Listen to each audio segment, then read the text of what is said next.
বন্ধুরা আসসালামু আলাইকুম। আশা করি সকলেই ভালো আছেন।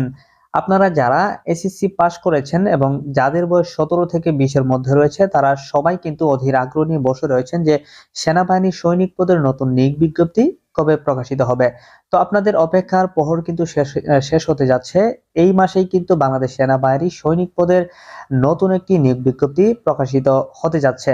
তো যে নতুন নিয়োগ বিজ্ঞপ্তিটি প্রকাশিত হবে সেখানে কি কি পরিবর্তন করা হবে বা আপনারা কারা এখানে আবেদন করতে পারবেন তা আজকের এই ভিডিওতে বিস্তারিত জানিয়ে দেওয়ার চেষ্টা করব। সো ভিডিওটি কিন্তু অত্যন্ত গুরুত্বপূর্ণ হতে চলেছে। আশা রাখছি ভিডিওটি না টেনে শেষ পর্যন্ত দেখে যাবেন। তো বন্ধুরা, মূল ভিডিওতে যাওয়ার আগে আপনাদের কাছে একটা ছোট্ট রিকোয়েস্ট করব, এখনো যারা আমাদের এই চ্যানেলটি সাবস্ক্রাইব করেনি অবশ্যই পরবর্তী ভিডিও পেতে চ্যানেলটি সাবস্ক্রাইব করে পাশে থাকা বেল বাটনটি বাজিয়ে দিবেন। বন্ধুরা, শুরুতেই আপনাদেরকে একটা সুখবর দেই, বিশেষ করে যাদের উচ্চতা কম তাদের জন্য দারুণ একটি সুখবর হলো আপনাদের উচ্চতা কিন্তু ইতিপূর্বে ৫ ফিট ৬ ইঞ্চি লাগতো। তো এবার কিন্তু অর্থাৎ গত নিক থেকে কিন্তু ১ ইঞ্চি কমিয়ে দেওয়া হয়েছে। পুরুষ প্রার্থীদের ক্ষেত্রে উচ্চতা বর্তমানে লাগে ৫ ফিট ৫ ইঞ্চি এবং যারা মহিলা প্রার্থী আবেদন করবেন তাদের উচ্চতা লাগবে ৫ ফিট। তো এটা ইতিপূর্বে কিন্তু ১ ইঞ্চি বেশি ছিল। তো সেটা কিন্তু ১ ইঞ্চি কমিয়ে দেওয়া হয়েছে। তো এটা কিন্তু গত নিয়োগেই পরিবর্তন করা হয়েছে। তো এবার যে নিয়োগটি প্রকাশিত হতে যাচ্ছে সেখানে কিন্তু তেমন কোনো পরিবর্তন আশা করা যায় না। তো এখন আসি যে আপনারা এই ২০২৪ সালে যে সৈনিক নিয়োগ বিজ্ঞপ্তি প্রকাশিত হবে সেখানে কারা, কারা আবেদন করতে পারবেন।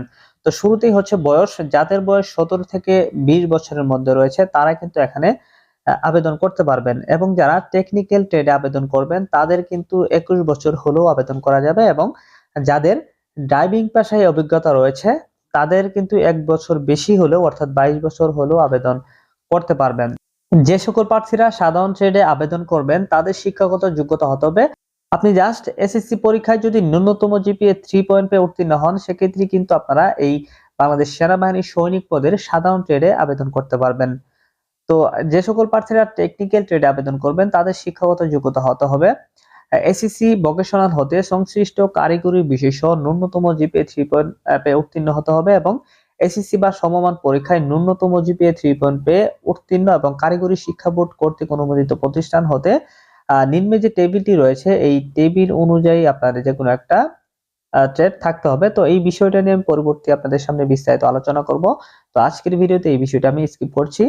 তো এখানে মূল বিষয়টি হচ্ছে আপনি যদি ভোকেশনাল থেকে পাশ করেন তাহলে সরাসরি এখানে আবেদন করতে পারবেন এবং যারা জেনারেল থেকে অর্থাৎ স্কুল অথবা মাদ্রাসা থেকে পাশ করবেন তাদেরকে অবশ্যই পরীক্ষায় 3 পয়েন্ট উত্তীর্ণ হতে হবে এবং কারিগরি যে কোনো একটা শিক্ষা বোর্ড থেকে নিম্নের যে টেবিলটি রয়েছে সেই টেবিল অনুযায়ী আপনাদেরকে কিন্তু একটা ট্রেড নিয়ে কোর্স করতে হবে, এরকমটাই কিন্তু এখানে বলা হয়েছে।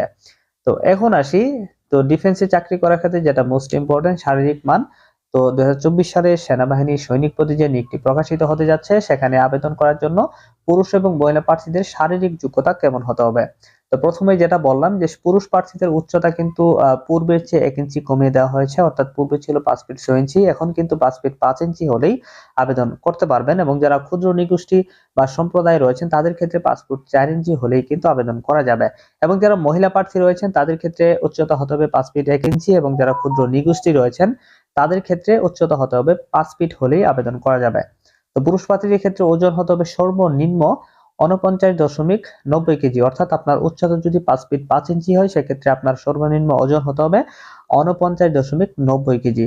তো এখানে কিন্তু উচ্চতা অনুযায়ী ডিফেন্সের একটা ওজনের কিন্তু একটা স্কেল রয়েছে, সেই অনুযায়ী কিন্তু আপনার ওজনটা হতে হবে এবং যারা মহিলা প্রার্থী রয়েছেন তাদের উচ্চতা হতে হবে ৪৭ কেজি এবং বুকের মাপ পুরুষ প্রার্থীদের ক্ষেত্রে ৩০ ইঞ্চি এবং স্ফীত অবস্থায় ৩২ ইঞ্চি এবং মহিলা প্রার্থীদের ক্ষেত্রে বুকের মাপ স্বাভাবিক অবস্থায় ২৮ ইঞ্চি এবং স্ফীত অবস্থায় ৩০ ইঞ্চি।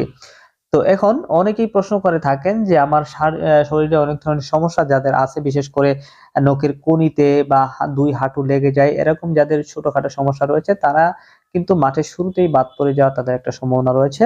তো অবশ্যই কিন্তু স্বাস্থ্য পরীক্ষায় আপনাকে যোগ্য হতে হবে, অর্থাৎ আপনি যদি মনে করেন যে আপনি শারীরিকভাবে ফিট রয়েছেন বা আপনার তেমন কোনো সমস্যা নেই, হাত পায়ে দেখার মতো কোনো সমস্যা নেই, সেক্ষেত্রে আপনারা নির্দ্বিধায় এখানে আবেদন করবেন। তো আরেকটি বিষয় অনেকেই প্রশ্ন করে থাকেন যে ভাইয়া আমি তো সাঁতার জানি না, আমি কি এখানে আবেদন করতে পারবো কিনা। তো আপনারা সকলে আবেদন করতে পারবেন, কিন্তু দেখার বিষয় হলো যে আপনি সাঁতার জানেন না, আপনাকে যখন মাঠে নেওয়া হবে, মাঠে যখন বলা হবে যে তুমি সাঁতার প্রতিযোগিতায় অংশগ্রহণ করো, তখন যদি আপনি সাঁতারে না পারেন বা না দেখাতে পারেন, সেক্ষেত্রে কিন্তু আপনি তখনই বাদ পড়ে যাবেন।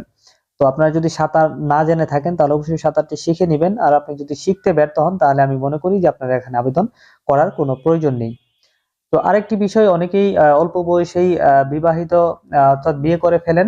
তো তাদের ক্ষেত্রে হচ্ছে, যারা বিবাহিত বা বিয়ে হওয়ার পর আপনাদের বিচ্ছেদ হয়ে গেছে, তারা কিন্তু এখানে কোনোভাবেই আবেদন করতে পারবেন না। তো আশা করি সম্পূর্ণ বিষয়টি বুঝতে পেরেছেন। তো এখন মোস্ট একটা ইম্পর্টেন্ট বিষয় আপনাদেরকে জানিয়ে রাখি যে এখানে আবেদন করতে আপনাদের কি কি কাগজপত্রগুলা রেডি রাখতে হবে। তো এখানে আবেদন করার জন্য আপনাদেরকে কিন্তু তেমন কোনো কাগজপত্র রাখতে হবে না। আপনারা জাস্ট আপনার জন্ম নিবন্ধনটি সংরক্ষণ করে রাখবেন। অর্থাৎ এটা কিন্তু আবেদন করার সময় লাগবে, এবং আপনার শিক্ষাগত যোগ্যতার যে সনদগুলা রয়েছে, অর্থাৎ সনদ তো লাগবে না, জাস্ট মার্কশিট অথবা অ্যাডমিট কার্ডটি হলেই আপনি এখানে আবেদন করতে পারবেন। তো সেগুলো এখন থেকে একটু সংরক্ষণ করে রাখবেন। আর আপনার পিতা এবং মাতার ভোটার আইডি কার্ড কিন্তু অবশ্যই লাগবে। তো এই কাগজপত্রগুলো এখনই একটু রেডি করে রাখবেন, যাতে করে নিয়োগ প্রকাশিত হওয়ার সাথে সাথে আপনারা খুব দ্রুতই আবেদনটি করে ফেলতে পারেন। তো আপনারা যদি চান যে দোকানে না গিয়ে আমাদের কাছ থেকেই অনলাইনে আবেদন করে নিবেন, তাহলে আমাদের সাথে যোগাযোগ করতে পারেন। আমরা আপনাদের আবেদনটি নির্ভুলভাবে করে দিব, অল্প কিছু টাকার বিনিময়ে। তো আমাদের কাছ থেকে আবেদন করতে চাইলে স্ক্রিনে দেওয়া হোয়াটসঅ্যাপ নাম্বারে যোগাযোগ করতে পারেন। তো আজকের ভিডিওটি এখানে শেষ করছি। দেখা হবে পরবর্তী কোনো নতুন ভিডিওতে। সে পর্যন্ত ভালো থাকবেন, সুস্থ থাকবেন। আসসালামু আলাইকুম।